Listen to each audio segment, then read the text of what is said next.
Hello, everybody, and welcome to God damn it. Joslin does this every time I do an intro. Oh, it's going to be a long day. Okay.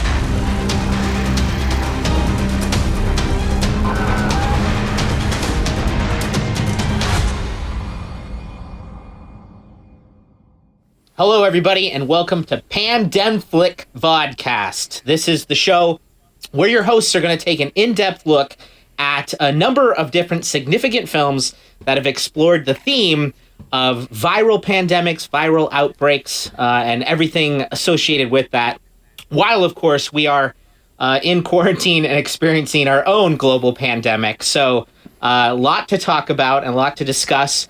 But before we get into this episode's film, I do want to introduce you to your hosts. We'll start with Mr. Harum. You probably know him.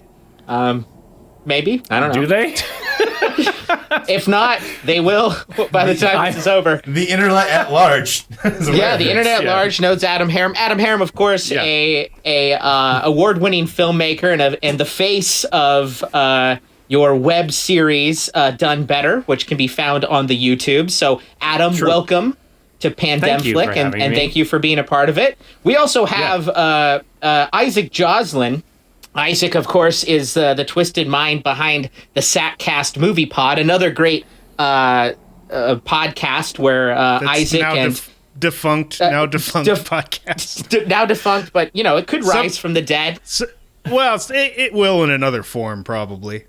And there is, probably days worth of content on the internet. So if folks haven't heard about it, they can certainly catch up on it. But you'll dive deep into Isaac's psyche, listening to it and everything that he loves, appreciates, and possibly hates about film. So, Mr. Joslin, thank you very much for joining us and being a part of PandemFlick. Oh, yeah. Finally, we'll get to Mr. Bundy. Clancy there has his sticky paws in just about everything from all the other projects I just mentioned. And, of course, he is a very talented artist as well. He has all his art on social media. You can find it Scribbles of Clancy. Is that correct, Mr. Bundy? Yep, that's what it is on Instagram and Facebook, yeah. All right, so check out Clancy's work. He's always looking for inspiration as well. Give him a shout out, tell him to draw something crude and disgusting, and he'll take a crack at it. Yeah. And then, of course, you've got the guy talking to you now. My name's Adam Boyd. I'm a professor of film at Eastern Washington University, and this is your panel who's going to be diving into our series of films here for PandemFlick. And today's episode, our inaugural first episode, is going to cover the Omega Man. Now, something I want to lay out for this series is that each of these films that we'll be discussing was kind of curated among the hosts. So each of us chose a certain amount of films. So with each episode, we're going to introduce a new film, and the host who curated it, who chose this film, is going to give us a little bit of background before we discuss it. So the Omega Man was actually Mr. Joslin's film. So Isaac, why don't you tell us a little bit about Omega Man, give us a summary of the plot, and we'll dive into it. All right. Well, the Omega Man is one of my favorite movies from 1971, starring Charlton Heston in the midst of his apocalypse cycle that kind of started with Planet of the Apes and went through like Soylent Green and shit. But for some reason in the early 70s, I can't imagine why, everyone was like super down in the dumps and thinking about the end of civilization. But this was directed by Boris Segal, who seems to be a defector from the USSR in some capacity and mostly worked in TV. I think this might be, if not his only theatrically released film, one of the very few. Like, he was directing like Twilight Zone and Night Gallery and shit. All those old, like, Oscar Mayer Playhouse or whatever the shit in the 50s, where they would just have plays on TV. Heavily edited Eugene O'Neill plays. The golden era. But anyway, this movie is based ostensibly on Richard Matheson's novella I Am Legend, which is really great and everyone should read because no one has actually gotten it right in movie form yet, even though they've tried about 3 times. Including this one? Yeah. No, well, I mean, it's a delightful movie, but Richard Matheson himself, when asked about this film, they're like, what do you think about Omega Man? It seems like a betrayal of your work. He's like, it's so different. It doesn't even register to me as an adaptation. But the most faithful is actually Last Man on Earth, starring Vincent Price, which was prior. Omega Man, 1964. Yeah, and that was like a micro budget, even by 60s standards. I think Roger Corman produced it or something. But that one, if you want to see Vincent Price skulk around and do a lot of voiceover, that's your movie. I mean, it's delightful, but it's super campy. It's just Vincent Price, like it's just Vincent Price being like, it's been 4 years since I've seen a woman. They did this to my face. I'm a man. I'm a man, and you're all freaks. Yeah. But So Isaac, tell us what happens in Omega Man. Give us a little bit of plot summary for those who aren't familiar with any of the iterations of this work. So Omega Man is a 1971 version of like a big budget sellout movie where they take like a good source material and make it suck. But because it's the 1971 version of that, there's this layer of like historical, what would you call it? Sfumato over the whole thing that makes it more palatable. It's like when you sputum. Fuck off, Clancy. Historical sputum. I'm still introducing the movie. You don't get to talk yet. No, it's like I put it this way: like when you see like a silent film of like Carnival Freaks or whatever. Maybe this isn't the best example, but it's so divorced from you through the ages that extra textually it becomes more fascinating. You know what I mean? Because you're like, oh, I'm looking into the past, and this is what they thought was cool 45 years ago. Yeah. Yeah. Well, they were still like hauling out Chuck Heston as an action star, even though he was, in his... basically what they're doing to Tom Cruise these days, except we have the hindsight to see that it was a silly thing. But it all just adds to the charm. And we're more cruel. Like, we make him stay in shape the way they didn't necessarily make their old actors do it. We're like, all right, Tom, you can still be in Top Gun 6, but if you don't get a 5-minute mile, you're out. See, in that case, I think it's Tom Cruise imposing all of those regulations on himself. But so anyway, the basic plot of the film is that there's a disease that's released via a bioweapon from a conflict between China and Russia, because they couldn't decide who they hated more in Cold War 70s America.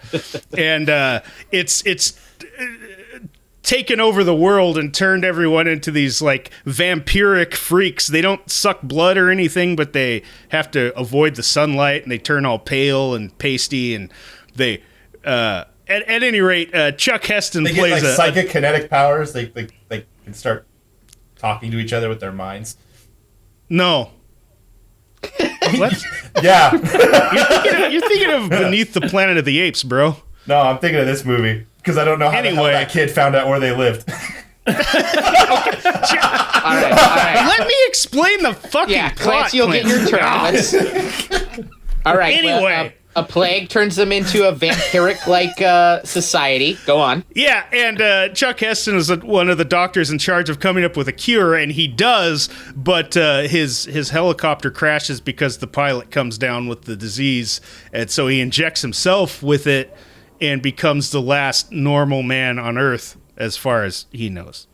And he spends his days roaming around in abandoned Los Angeles with a submachine gun, trying to kill the mutant freaks and watching Woodstock at the local theater over and over again. Yeah. But what the movie basically boils down to is a greatest generation critique of hippies. I think because a big thing about the vampire cultists is that they eschew technology and blame the old world for all their pollution and their perversion of nature. So they're going back to like.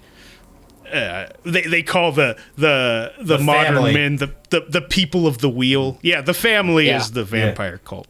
Mm-hmm. Anyway, I've loved this movie ever since I was a kid. It came as an outgrowth of my love of the original Planet of the Apes and just early 70s apocalypse films in general. And I also had this thing where I thought vampire creatures were pretty spooky, so I get a little fun spook out of it. Remind me to bring that up later with Isaac. Okay. So no, I mean, my love of this film, it's not super defensible as like high art or anything. It just has a special place in my heart because I watched it. You know, like people say about Hook, even though that one never took with me. So didn't hook you? Didn't hook him. I get it.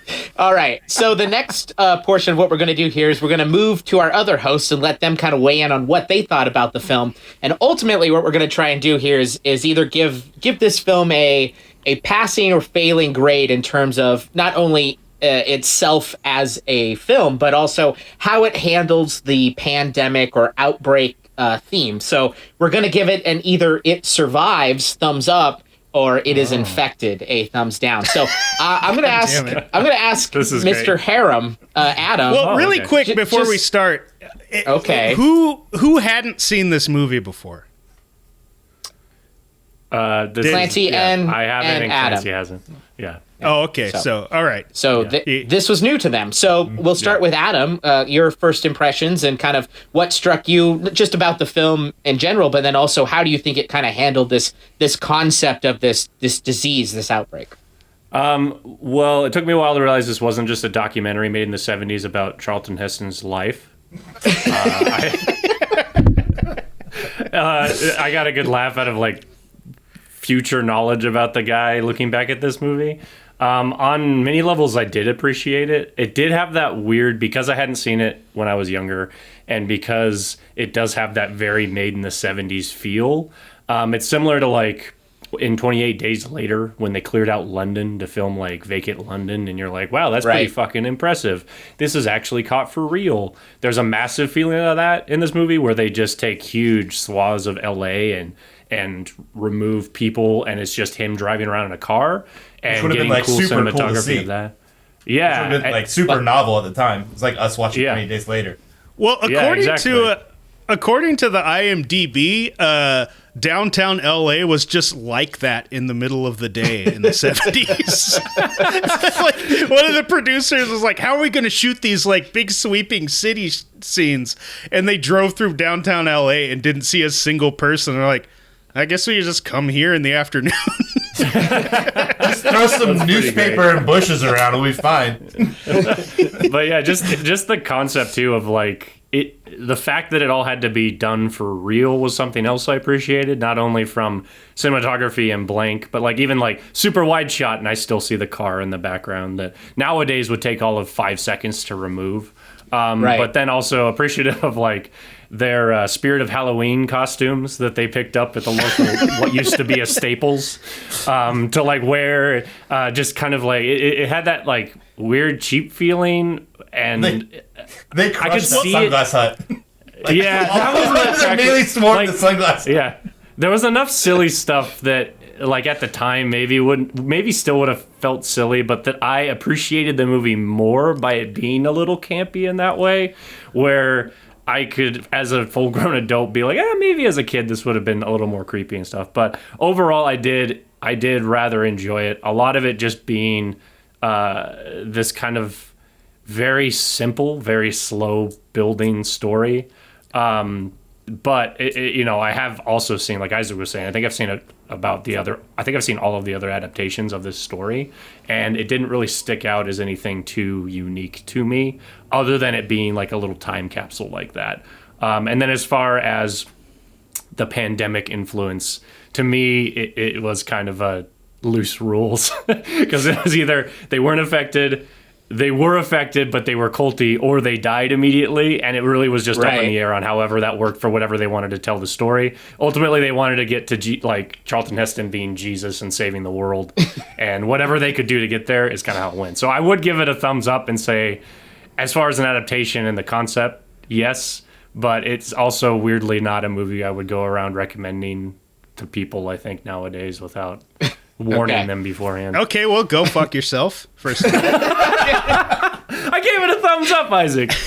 Okay, and also, I wanted to mention real quick, you can like really tell that this came from like a TV director who was probably using TV crew, just how it was shot. It is incredibly TV movie-y. Yeah, and as an editor, there were like just massive, terrible jump cuts where they were like, we don't have another angle, so we'll just cut 2 seconds out of this and say, freeze frame. Moving on. Yeah. Yeah, the coverage is notably very much like a television program and kind of how it was shot, for sure. Yeah. All right, so Adam says the film survives. I guess I should have given a warning at the top of this show that if you have young ears listening in, this is a not rated. Adam's really bad at that. We'll be saying They gotta grown-up learn words. sometime. But, Isaac said fuck like 2 times. And I said zero until right then. That's what I'm referring to as Isaac's F-bomb, but there will be more. Just expect them. All right, we're going to move on to Clancy. Clancy, this was a new film for you as well. Yes. What were your general impressions, and then how do you think it handled the pandemic / disease theme? I loved it. It was a delightful movie. I don't know. Like, I talked shit about it on Messenger before we recorded, and everyone's assuming I'm coming in here like ready to slit his throat. It's not a good movie, but I think it's as good as Planet of the Apes. Fuck yourself. Fuck yourself running, man. Planet of the Apes is a timeless classic that is only dated by the weird misogyny and the hippie ape. Yeah. No, like it was like a time capsule, like Adam said. It was fun to watch a movie, and like this and another movie we're going to talk about in a later episode. It's interesting seeing kind of genres form around them. Like action movies in the 70s are interesting because, when we watch an action movie, we think like Fast and Furious, where it's like, no, we got to have an action scene every 20 minutes. But even it seems like back in the 70s, like, Isaac, what would you call the genre of this movie? Like sci-fi action? Like, would you? Well, it's basically a blaxploitation movie starring a white guy. Yeah, it really is. So that was when I was watching this and another film that we're going to talk about. It was interesting watching kind of genres in a nebulous state, kind of boiling under the surface of the movie. But I mean, he's running around the town the whole time with a submachine gun, like doing all the things he always wanted to do, with no society around him. Isolated. It's definitely like boomer wank material. Like watching it nowadays, I'm just like, oh, okay, so let me get this straight. He's a affluent white guy living in a secluded, like, high tower. Who kills what he doesn't understand. Yeah. Ridicule. Blames China for everything that's wrong with his life. Yeah. Pantomimes like youthful slogans, like he's like consuming their entertainment, but he actually holds nothing but contempt for like what exists now as like a family or like what he views as a cult. There's lots of weirdness about it, and of course he ends up dying like Christ in a fountain. So there's a lot of you got a persecution complex. It's all good. You're watching it now during this pandemic. It's like there's a lot of all right. I see a lot of these things recurring through here. Well, for me, sorry. No, keep going. You go ahead. Oh, this is the discussion. I was going to say, for me, who actually has a long and storied history with this movie, it's very interesting how I view its politics now as opposed to when I first started watching it. When I was a kid and, middle school age, probably a little more red-pilled than I am now, I saw this as sort of like a delightful fantasy. Like, I really wanted to be the last man on Earth that just holed up in an apartment with a mountain of booze, shooting at vampire creatures from my stoop with machine guns. And now, watching it this time, when Matthias, the leader of the family, was like explaining to Charlton Heston why his old ways are done and it's time to let new people like rule the world, I was like, he's making some good ass points. I can get behind. And he has some cool sunglasses. Well, and like he's like, your time is over. You people of the wheel will be lost in history. Yeah, I don't think you're like your money doesn't do you any good anymore, does it? It's like, it's interesting, this and another movie, like that the way they use the media, like we live in United States right now, and there's obviously a lot of weird ostensibly we like the media's at blame for everything, and the bad guy in this movie used to be a fucking news anchor. He's the media. Morphs into the leader of a cult. Yeah. So I mean, it's really fun to watch now, and kind of seeing, when you argue on Facebook with people, like where you could maybe prescribe that ideology coming from, that rugged individualism, like making yourself, I survived a helicopter crash and I made my bunker, and everyone else is going to survive by my blood. I'm literally giving my blood to you all. Yeah. Of course, though, the movie is also sort of about, like, the change in Heston's character is that he goes from, like, a survivalist militiaman to someone who believes in something bigger than himself and helps the next generation. That's a little weird, just because it came through booty.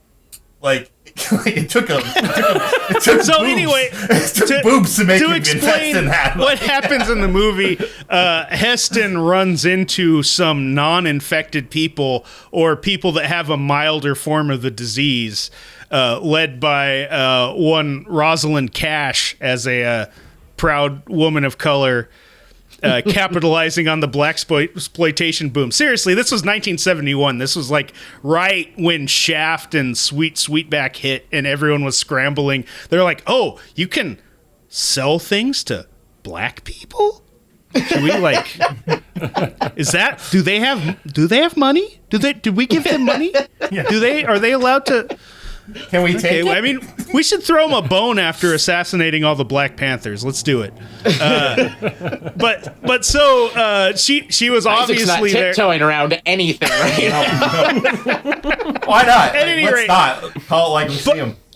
So anyway, initially the family kidnaps Heston, and then he's rescued by this ragtag group of mostly children and Rosalind Cash, which is kind of weird, though, because when she breaks them out, they're at like a baseball stadium or something, and the entirety of her plan hinges on Charlton Heston being a stunt dirt bike rider. I hope this guy can ride. She just like shows up, like shoots up the family, and it's like, get on, you're driving. And then, of course, a very obvious Heston stunt double for the entire scene, which was delightful. This guy was like about a foot shorter than him with a completely different haircut. Driving like this. They got a jockey and just threw him in a suit. The only more egregious stunt double I can remember is from Better Off Dead, the skiing sequences with John Cusack and the French girl. When they cut to wide shots, the French girl turns into a black guy. That seems intentional. The one that wasn't intentional was the movie we watched where they bring in the all-female biker gang, and it shows close-ups of them driving the bikes, and they're all big, burly dudes with helmets that you can see through. And then it cuts to them coming through the doors, and they're like these sleek, sexy women. Yeah. And they pretend that was... And that's another... Three the Hard Way. That was on Three the Hard Way, and you could see beards and that was mustaches. a blaxploitation film. Below their visors. Just to wrap my chunk up, as a pandemic movie, I'm gonna give it a really low ranking because like it was a plot device. The virus itself isn't. It's just like an antagonist. It doesn't really make sense. Even like the kid that's completely isolated from the family comes down with the disease, and then he knows where they hang out. know how he did that, but he tells Chuck Heston how it happens, and he goes and finds him once he's better. I don't know. It's like just sort of. It's much more like vampirism than an actual virus. So, Gotcha. As far as being like a pandemic movie, like something we can associate with, it's out there. So yeah. At least You grab a couple guns, Clancy. Then you can really. I mean, unless I will turn this whole review around if in 3 weeks I am walking around the streets of Spokane just kicking in the door to Brain Freeze Creamery or whatever, and just having my way with going into like a Toyota dealership and pretending to talk to the guy ripping me off, and then you steal a Prius and drive out. Just boning Rosalind Cash while her little brother is suffering in the next room. Yeah. So Clancy does. Don't look at me like I'm some freak. It did happen. It's those dicks in the 70s. Yeah. There was a healthy amount of nudity in this film, I thought. There Clancy, was. For you, does this Unhealthy. film survive, or is this film infected? Well, like, I gotta refine this. Is it like good movie survives, or like we talking about pandemic movies? I think tying both of those together, does the film hold up as something you enjoyed overall? And with that, was the pandemic theme within it, interesting, intriguing, or does it fall apart and kind of ruin the experience for you? So It's definitely fun to watch. As far as like an associative pandemic movie, it doesn't. So that's 50-50. 50% is a failing grade. okay, so Okay, well. fair enough. All right, it is infected for Clancy. That's Wait until my next one, you piece of shit. Oh my god, you're gonna be begging me for Omega Man. So I will. I'll weigh in just briefly here. I enjoyed the film. I had seen it a long time ago, probably pre-film school. Used to be on the USA Network constantly. Yeah, I'm sure I saw it on TV. It was probably some censored version too, and I do remember. I actually I remember my first experience watching it. I don't remember associating a lot of like post-apocalyptic or sci-fi elements to it. I just remember Charlton Heston like shooting people in the streets. But That's all you need. Yeah. What more do you want from a movie, honestly? But I will say I kind of going along with. I felt really bad for like the second-hand man, like Matthias' second-hand dude. Yeah. Like, he's like scales the whole place, gets up there, and he's using a gun, which are like that's against their family rules. He's like, no one's up here but me. I'm gonna use a gun to kill him, and then he gets machine gunned the fuck off. Yeah, and he spent like 12 minutes of screen time scaling that wall, and then just gets blasted away as soon as he gets up there. But I think along with Isaac, I think what makes this film stand out is kind of the ideology within it, which I think is kind of interesting and unique. And that's maybe one thing why I do find the portrayal of the pandemic in this interesting is because there are like some physical attributes that it, brings about and affects people, but it becomes more of a cult or an ideology that they embrace, which is an interesting idea of actually the plague is this ideology instead of just something else. And so, I think that's an interesting concept. Is it one that's rooted heavily in reality? And also, if I can interrupt briefly, it's kind of interesting from that viewpoint too, in that, like, really the family is right. Like, the old way is what fucked up the world. The Cold War and squabbling nations are what destroyed everything. So right. And there's a brief argument for that with the young kid who he brings it up to Charlton Heston about how Heston has sort of had a very firm rule of just shooting anyone from the family. And he says I think his response is, it is. The kid brings up the fact that, like, what if you just went and talked to them? Couldn't there be some form of truce that we could strike? And he just sort of scruffs the kid's hair and goes, "You silly bastard," and then walks away. And there's never really, and at the end, kind of the family does sort of get. He is a silly bastard. Defeated. Yeah. So the film does present some interesting ideas. I'm not sure it fully carries through with all those ideologies. It still makes Heston the martyr at the end of the film. And there is a very Christ-like imagery with Heston dying in a fountain sort of splayed out in a crucified manner as his last gasp is handing over his blood, the antidote to the ragtag team of survivors to carry on. But I think there's enough in this that I find really interesting. Even like the blaxploitation vein, there's a lot in even in the score a little bit, and of course, totally. Yeah, this is one of the most 70s scores. The only thing they're missing, I don't remember hearing any wah pedal guitar. There wasn't any waka waka. I think this was a little bit before they really started using that. But there is a fucking horn section, I'll tell you that much. But I think for me overall, there's enough of those interesting little nuances or flares that I would also argue this movie is very much stuck in its time, and that's probably not aggressively a positive element. Its time. Yeah, but there's enough interesting elements to me that still I think make it a film that stands out and is worth viewing. So I'm going to say it survives. It survives the pandemic. That's my vote. So hell yeah, Isaac, I'll let you have some closing comments. It sounds like it's 3-1. This film's going to make it through. Maybe missing a limb or two. But Isaac, go ahead and give us some kind of your closing thoughts on the film, since you were the one who recommended it. Well, firstly, one of the things that they've gotten wrong about every adaptation of I Am Legend is the ending.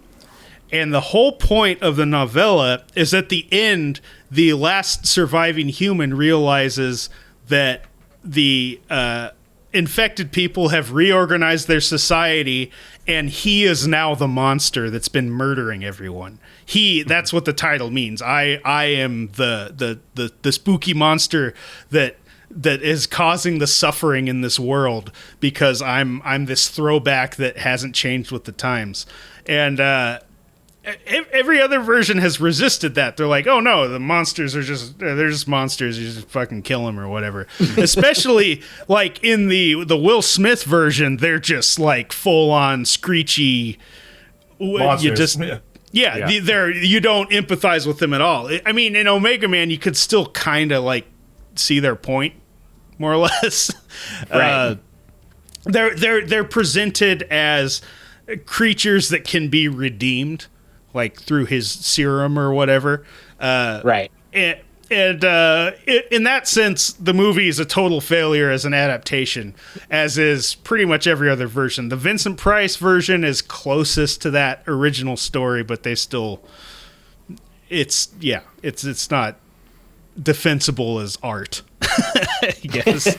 But I don't know. This period of film just delights and tickles me, in that all of the big budget quote unquote family films of the time were all obsessed with the apocalypse. Like, you look at the Planet of the Apes films, the first one has this really dark, ironic ending. You get to Beneath the Planet of the Apes, which was the year before this one. It ends with Charlton Heston destroying everyone with a nuclear bomb.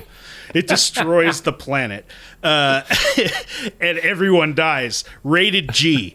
And then you get to Omega Man, very bleak. Charlton Heston dies in his Jesus Christ pose or whatever. You get to Soylent Green. It's a dystopian future in which cannibalism has been resorted to feed the masses. Your movies like Colossus, the Forbin Project, about a giant supercomputer that conspires with the Soviet supercomputer to hold the world hostage so they stop killing themselves. You know, it's and these were like the tentpole summer blockbusters of the time. These were the Transformers of that era. Right. Exactly. Yeah. And they were so fucking they were just huge downers. And I'm sure it had a lot to do with the Vietnam War and disillusionment. It had something to do with the fact that the MPAA actually allowed you to do adult things in films now. But yeah, it's just endlessly fascinating. It's this combination of cheese and legitimate human suffering being displayed on the screen that will never not fascinate me. If I was going to write a book, if I was going to write a book about anything having to do with film, it would be this little window of about 1968 to 1976, like right before Star Wars ruined movies forever. You had this beautiful window where people were just on cocaine and depressed and making the most bizarre fucking movies. And this, like I said, this was like mainstream shit. This wasn't some weird little thing that nobody knew about. Charlton Heston was like one of the biggest stars in the goddamn world at the time, and he was making these weird movies where, you know, baby chimps were getting shot in front of their mothers. Damn it. Yeah, I agree. It is a really interesting period of time in cinematic history, and having known you for so long, I know why it just resonates with you. So, but that wraps up our deep dive into the Omega Man. We encourage you guys, if we've piqued your interest, to check out the film if you haven't already, and we'd love to hear from you as well. So please be sure to comment on this video. Let us know what you think about the movie. If you think we're wrong and we're idiots, or if you like what we said, we welcome any feedback. It doesn't matter. We just need some sort of human communication. So that's great. But I do want to thank. It's mostly why we're doing this podcast. Is just absolutely, yeah. We just need to with people we hate. See people's faces. Yeah. Really, I'm doing it for the money.